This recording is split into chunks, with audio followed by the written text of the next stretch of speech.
मेरे कुछ विचार जो आपके जीवन को सफल बना सकते हैं। जब आप किसी निर्धारित समय पर किसी काम को करने की प्रतिज्ञा करते हैं तो ठीक उसी समय पर उस कार्य को करना चाहिए। ऐसा न करने पर लोगों का विश्वास आप पर से उठ जाता है। मनुष्य के लिए सबसे बड़ा पाप है खुद को कमजोर समझना। सत्य को 1000 तरीकों से बताने से उसकी वास्तविकता नहीं बदल जाती। उठो, जागो और तब तक मत रुको जब तक लक्ष्य प्राप्त न हो जाए। अपने दिल और दिमाग के टकराव में हमेशा अपने दिल की सुनो।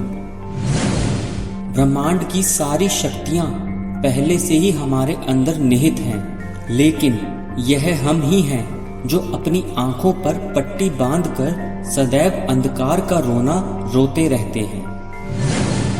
एक समय पर एक ही काम करें और बाकी सब कुछ भुला दें और उस काम को पूरी निष्ठा और लगन के साथ करें।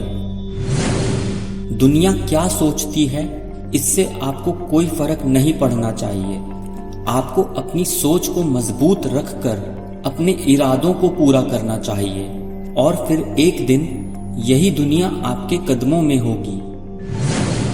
यदि स्वयं में विश्वास करना और अधिक विस्तार से पढ़ाया और अभ्यास करवाया गया होता तो मैं यकीन के साथ कह सकता हूँ कि बुराइयों और दुखों का एक बहुत बड़ा हिस्सा इस धरती से गायब हो गया होता। सच्ची सफलता और आनंद का सबसे बड़ा रहस्य है वह व्यक्ति जो बदले में कुछ नहीं मांगता। पूर्ण रूप से निस्वार्थ व्यक्ति ही सबसे अधिक सफल माना जाता है। ऐसा कभी नहीं सोचना चाहिए कि आत्मा के लिए कुछ भी असंभव है, क्योंकि ऐसा सोचना सबसे बड़ा विधर्म होता है। इस धरती पर सबसे बड़ा पाप है यह सोचना कि मैं निर्बल हूँ या कोई अन्य निर्बल है। जो व्यक्ति किसी सांसारिक वस्तु से व्याकुल नहीं होता, वास्तव में उस व्यक्ति ने अमरता प्राप्त कर ली है। जब आप किसी पर उपकार करते हैं तो उसे कोई महत्व नहीं देता, लेकिन जब आप ऐसा करना बंद कर देते हैं तो आपको स्वार्थी और धोखेबाज प्रमाणित कर दिया जाता है। इसी को दुनिया कहते हैं। जिस दिन आपके सामने कोई समस्या न आए तो सुनिश्चित कर लीजिए कि आप गलत मार्ग पर चल रहे हैं। चिंतन करने से नए विचारों का जन्म होता है और चिंता चिता के समान होती है। इसलिए चिंतन कीजिए, चिंता नहीं। जो कुछ भी आपको कमजोर बनाता हो उसे जहर की तरह त्याग देना चाहिए, फिर चाहे वह शारीरिक हो, मानसिक हो या बौद्धिक हो। जो अग्नि हमें ऊर्जा के रूप में अनेक लाभ देती है वह हमें जला के भस्म भी कर सकती है, और इसमें दोष अग्नि का नहीं हमारे प्रयोग करने का है। वास्तव में उसी व्यक्ति का जीवन मनुष्य जीवन होता है जो दूसरों के लिए जीता हो, और जो ऐसा नहीं करते वह लोग मनुष्य रूप में रहकर भी पशुओं का जीवन जीते हैं। उठो, निर्भीक बनो और अपने दोषों को स्वीकार करो। अपने दोषों के लिए दूसरों पर कीचड़ उछालना छोड़ो, क्योंकि इन दोषों का एकमात्र कारण केवल और केवल आप स्वयं हैं। जीवन में न तो तुम्हें कोई पढ़ा सकता है और न ही तुम्हें कोई आध्यात्मिक बना सकता है। इसके लिए तुम्हें भीतर से जागना होगा, क्योंकि आत्मा से बड़ा कोई शिक्षक नहीं होता।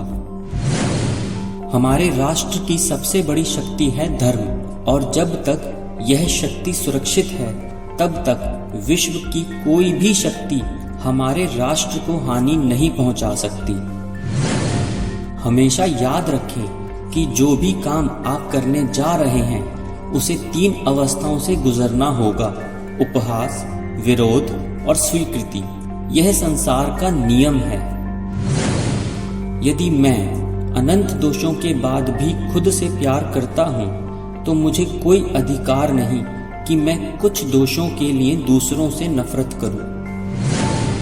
हमारे मस्तिष्क की शक्तियां सूर्य की किरणों के समान होती हैं, क्योंकि जब वह एकत्रित होकर किसी एक जगह पर केंद्रित होती हैं तो सफलता का प्रकाश चमक उठता है। कुछ मत पूछो और कुछ मत मांगो। यदि तुमने किसी को कुछ दिया है तो वह तुम तक वापस जरूर आएगा, लेकिन वह कब आएगा इसके बारे में अभी मत सोचो। शादी, सेक्स और पैसा सांसारिक प्रेम के रूप में इस शरीर से जुड़े हैं, और जब हम इनका त्याग कर देते हैं तो हमारी आंखें अध्यात्म की ओर खुलती हैं। शक्ति यदि जीवन है तो निर्बलता मृत्यु है, विस्तार यदि जीवन है तो संकुचन मृत्यु है, और प्रेम यदि जीवन है तो द्वेष मृत्यु है। जब तक जीवित हैं तब तक सीखते रहिए, क्योंकि अनुभव ही एकमात्र ऐसा शिक्षक है जो आपको वास्तव में ज्ञानी बनाता है। जितना बड़ा आपका लक्ष्य होगा उतना ही बड़ा आपका संघर्ष होगा, और उतनी ही बड़ी आपकी सफलता भी होगी। वास्तविक शिक्षा वह होती है जो हमारे जीवन का निर्माण कर सके, जो हमें मनुष्य बना सके, जो हमारे चरित्र का गठन कर सके, और जो हमारे विचारों को सामंजस्य कर सके। कभी किसी की निंदा न करें। यदि आप मदद का हाथ बढ़ा सकते हैं तो जरूर बढ़ाइए, और अगर नहीं तो अपने हाथ जोड़कर अपने भाइयों को आशीर्वाद दीजिए और उन्हें उनके मार्ग पर जाने दीजिए। और एक बात, अगर मेरे विचार आपको अच्छे लगे तो इस चैनल को सब्सक्राइब जरूर करना, और इस वीडियो को लाइक और शेयर भी करना। आपका आभार।